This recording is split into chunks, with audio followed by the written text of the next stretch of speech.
Magandang araw, bayan. Eleksyon na naman mga kababayan. Ngunit bago ang lahat, ating alamin, qualified ba ang mga iboboto natin? Dito papasok ang kalagahan ng isang Certificate of Candidacy o COC. Ano nga ba ang Certificate of Candidacy? Ang Certificate of Candidacy o COC ay higit pa sa isang dokumento. Ito ay isang deklarasyon, isang pangakong ginawa ng isang tao na nagnanais maglingkod sa publiko sa pamamagitan ng isang elective office. Ang dokumentong ito ay nagpapatunay na ang kandidato ay karapat-dapat para sa opisinang kanyang tinatakbuhan. Ayon sa Section 74 ng Omnibus Election Code, ang mga nilalaman ng isang COC ay ang mga sumusunod. Una, na ang taong naghahain nito ay nag-aanunsyo ng kanyang kandidatura para sa katungkulan na nakasaad doon at siya ay karapat-dapat para sa nasabing katungkulan. Pangalawa, kung para sa miyembro ng batasang pambansa, ang lalawigan, kasama ang mga bahaging lungsod nito, highly urbanized cities o distrito o sektor na nais niyang katawanin. Pangatlo, political party kung saan siya nabibilang. Sa isang kaso kung saan ang chapter president ay hindi pinahintulutan ng kanilang national party leader na tumakbo sa pamamagitan ng hindi pagpirma sa Certification of Nomination and Acceptance o CONA, itinuring siya ng COMELEC na isang independent candidate imbis na kandidato ng kanyang partido. Pang-apat, ang kanyang civil status. Pang-lima, date of birth. Pang-anim, ang kanyang residence o tirahan. Ang minimum requirement ng residence ng isang kandidato ay para magsilbing panangga laban sa mga taong walang kabatiran sa kondisyon at mga pangangailangan ng komunidad mula sa pagtakbo sa nasabing lugar. Subalit, hindi kailangan ng kandidato na magmay-ari ng ari-arian sa lokalidad upang magpatibay ng residence o tirahan. Sapat na naninirahan siya sa lokalidad kahit sa isang inuupahang bahay o sa bahay ng isang kaibigan o kamag-anak. Ang pagmamay-ari ay hindi isang prerequisite para sa residence requirement. Pang-pito, ang kanyang post office address. Pang-walo, profession or occupation. Pang-siyam, na kanyang susuportahan at ipagtatanggol ang Philippine Constitution at pananatilihin ang pananampalataya at pagiging tapat dito, na siya ay susunod sa mga batas, mga legal order at mga decree na ipinatutupad ng mga otoridad. Isang issue rito ay ang pagtakbo ng mga Pilipinong may dual citizenship. Ayon sa batas, kailangan nilang itakwil ang kanilang pagiging mamamayan ng ibang bansa. Ika-10, na hindi siya permanent resident o immigrant ng ibang bansa. Ika-11, na ang obligasyong ipinataw ng kanyang panunumpa ay kusang loob na inaako ng walang pag-iisip o layunin ng pag-iwas. At ika-12, na ang mga nakasaad sa Certificate of Candidacy o COC ay totoo sa abot ng kanyang kaalaman.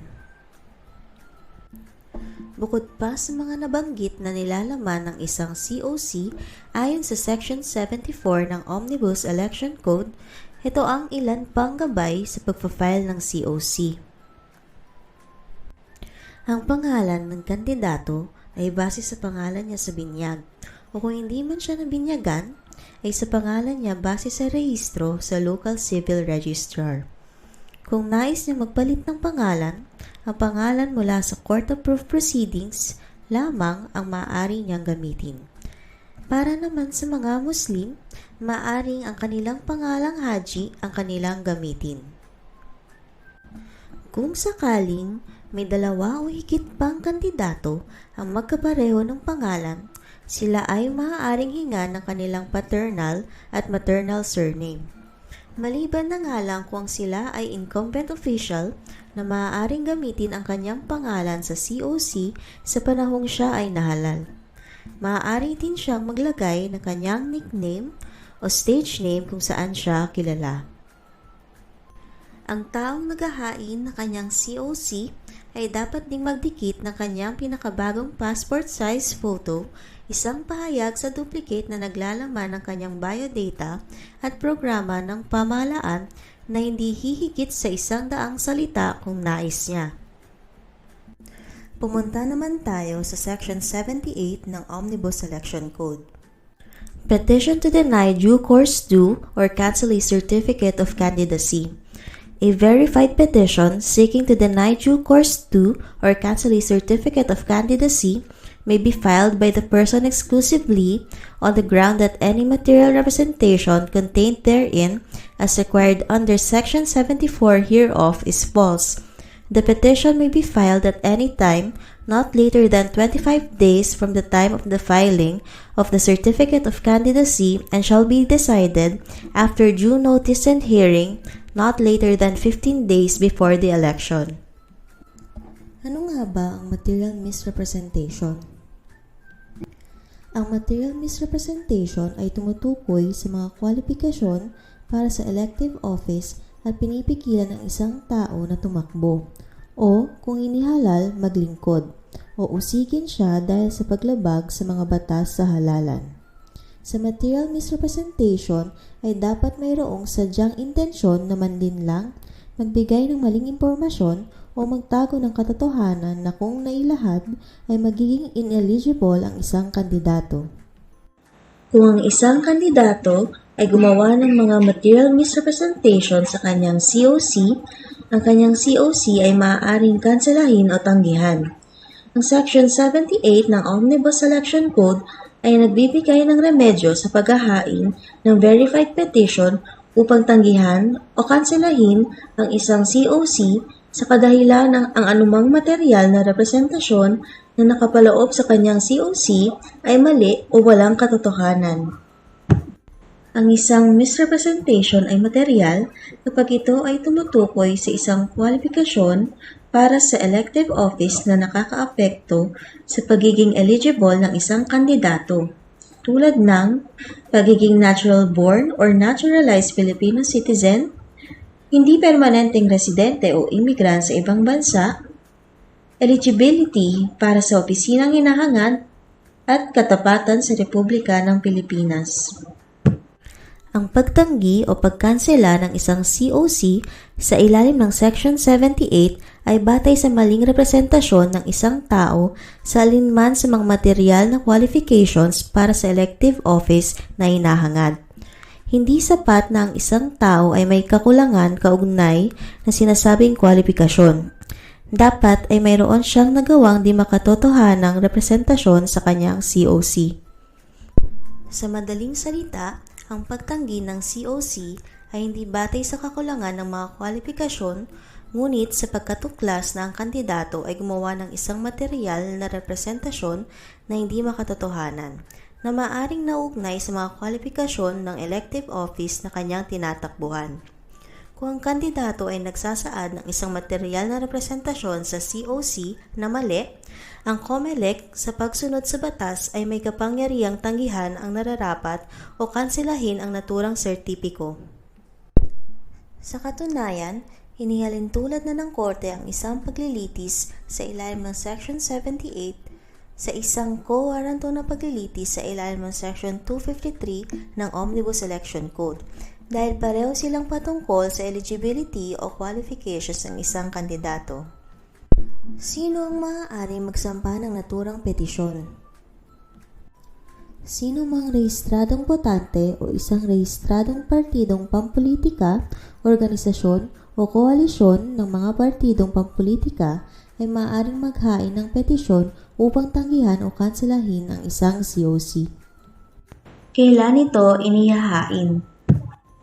Ang petisyon para tanggihan o kanselahin ang COC ay dapat naihain sa loob ng 5 araw mula sa huling araw ng paghahain ng COC, ngunit hindi lalampas sa 25 araw mula sa paghahain nito. Sino ang may jurisdiction? Ang petisyon ay dapat ihain sa COMELEC in division. Kapag ang batayan para sa petisyon na tanggihan o kanselahin ang COC ay batay sa final judgment ng isang kandidato sa isang krimen, maaaring magkaroon ng jurisdiction ang COMELEC-NBAC dahil ito ay nasa ilalim ng mandato na tungkulin ng COMELEC na ipatupad at pangasiwaan ang mga batas sa halalan sa pagkansela ng COC sa batayan ng perpetual absolute disqualification ng kandidato. Epekto ng pagkansela ng Certificate of Candidacy.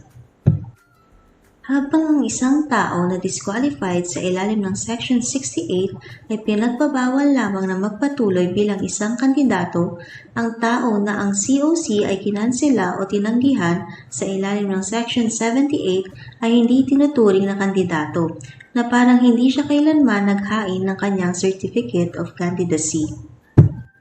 Ang isang kinanselang COC na void ab initio o walang bisa sa simula pa lamang ay hindi maaaring magpunga ng isang valid candidacy, lalo na ng mga valid votes. Ano nga ba ang material misrepresentation? Sa pinakadiwa, ang Certificate of Candidacy ay isang pundasyon ng ating eleksyon. Tinitiyak nito ang transparency, tinataguyod ang accountability, at pinapanatili ang integridad ng ating demokrasya sa pamamagitan ng pagtiyak ng mga nagnanais maglingkod ay tunay na angkop sa pampublikong opisina ang kanilang inaasam. Ito ay isang patunay sa pagiging karapat-dapat at pangakong maglingkod ng kandidato sa publiko.